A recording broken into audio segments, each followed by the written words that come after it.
Assalamualaikum warahmatullahi wabarakatuh. Nabi Idris adalah nabi kedua dari 25 nabi yang harus diketahui umat Islam. Nama asli Nabi Idris Anum atau Henok. Pemberian nama Idris dipakai karena banyak mempelajari kitab-kitab dan mushaf Nabi Adam dan Syeds. Kata Idris sendiri berasal dari bahasa Arab atau dars yang artinya pembelajaran, mengajarkan wahyu Allah.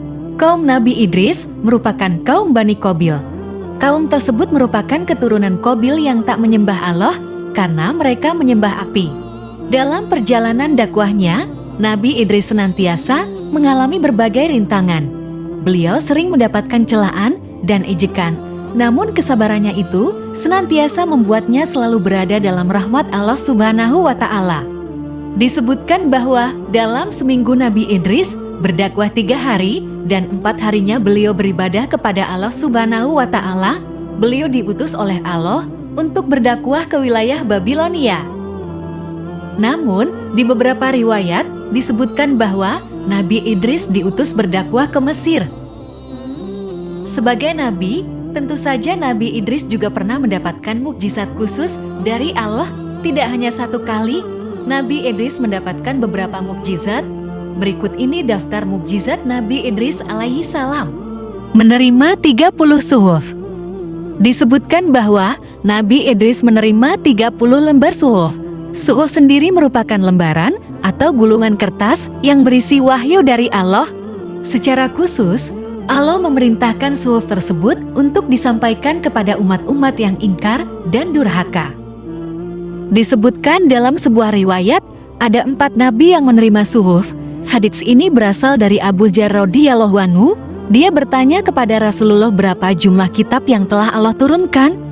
Rasulullah menjawab, ada 104 kitab. Diturunkan kepada Nabi Syeds 50 suhuf, diturunkan kepada Nabi Idris 30 suhuf, diturunkan kepada Nabi Ibrahim 10 suhuf, diturunkan kepada Nabi Musa sebelum Taurat 10 suhuf. Allah juga menurunkan Taurat, Injil, dan Al-Quran. Hadis riwayat Ibnu Hibban. Orang pertama yang dapat menulis. Nabi Idris merupakan orang pertama yang dapat menulis dengan pena. Pada masa itu, pena terbuat dari batu kerikil.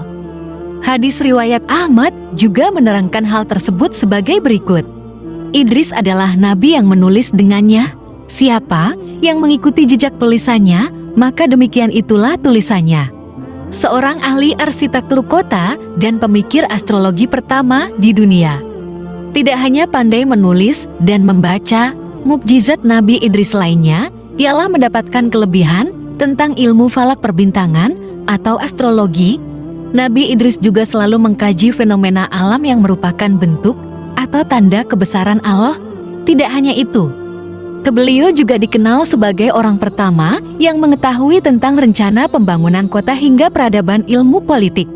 Memiliki derajat yang tinggi. Dalam surat Maryam ayat 56-57 dijelaskan bahwa Nabi Idris tersebut memiliki martabat yang tinggi. Dengan demikian, beliau juga mempunyai derajat yang sangat tinggi selain menjadi seorang nabi yang salih, sehingga Allah menempatkan beliau ke dalam golongan tersebut. Dan ceritakanlah hai Muhammad kepada mereka kisah Idris yang tersebut di dalam Al-Quran. Sesungguhnya ia adalah seorang yang sangat membenarkan dan seorang nabi, dan kami telah mengangkatnya ke martabat yang tinggi. Quran Surat Maryam 56-57. Melihat surga dan neraka. Suatu ketika, Nabi Idris dan malaikat Israel sedang beribadah bersama.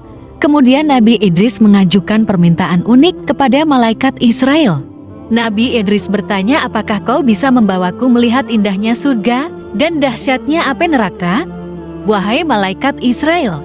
Malaikat Israel menjawab, wahai Nabi Allah, lagi-lagi permintaan darimu sungguh aneh. Mengapa kau meminta hal itu? Bahkan para malaikat pun takut melihat neraka, tetapi kau malah memintanya. Kemudian Nabi Idris menjawab, jujur saja, aku takut sekali dengan azab Allah itu. Semoga iman dan takwaku kian bertambah setelah melihat siksa neraka. Ketika hampir sampai, Nabi Idris langsung pingsan sebab melihat malaikat penjaga neraka yang sangat menakutkan. Ia menyiksa manusia-manusia yang mendurhakai Allah semasa hidup di dunia. Ternyata Nabi Idris tidak sanggup menyaksikan berbagai macam siksaan yang mengerikan itu. Seumur hidupnya, tidak ada pemandangan yang lebih mengerikan dibandingkan dengan dahsyatnya api neraka. Api yang sangat panas berkobar-kobar disertai bunyi bergemuruh yang menakutkan. Nabi Idris kemudian meninggalkan neraka dengan tubuh lemas dan penuh rasa takut. Bayangan api neraka dan segala siksaan di dalamnya masih menghantui dirinya. Namun, dengan hal itu, Nabi Idris semakin menguatkan tekad dan imannya untuk selalu patuh pada perintah Allah Subhanahu wa Ta'ala. Setelah mengunjungi neraka, malaikat Israel mengantarkan Nabi Idris ke surga. Di sana, ia juga nyaris pingsan. Nabi Idris bukan pingsan karena ketakutan, melainkan terpesona oleh segala keindahan yang tampak di depan matanya. Nabi Idris melihat sungai-sungai yang begitu bening airnya, seperti kaca. Sementara itu, terdapat pohon-pohon yang bagian batangnya terbuat dari emas.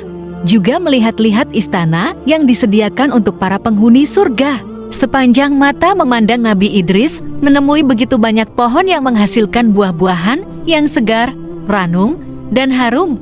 Setelah puas berkeliling, malaikat Israel mengajak Nabi Idris untuk pulang ke bumi. Namun, Nabi Idris enggan pulang. Malaikat Israel lantas memberinya peringatan, "Kamu boleh tinggal di sini setelah kiamat nanti. Setelah semua amal ibadah dihisap oleh Allah, barulah kamu bisa menghuni surga bersama para nabi dan orang beriman." Pada akhirnya, Nabi Idris pun mengangguk dan bertekad akan selalu beribadah kepada Allah sampai pada hari kiamat tiba. Ada beberapa riwayat yang menyebutkan bahwa malaikat maut mencabut nyawa Nabi Idris di langit keempat. Di balik itu, satu hal yang pasti adalah Allah telah menetapkan Nabi Idris di kedudukan yang tinggi. Sesungguhnya apa yang diceritakan merupakan pengingat kita untuk lebih taat kepada Allah, dan setiap apa yang kita lakukan akan ada balasan yang setimpal, baik itu kebaikan maupun keburukan.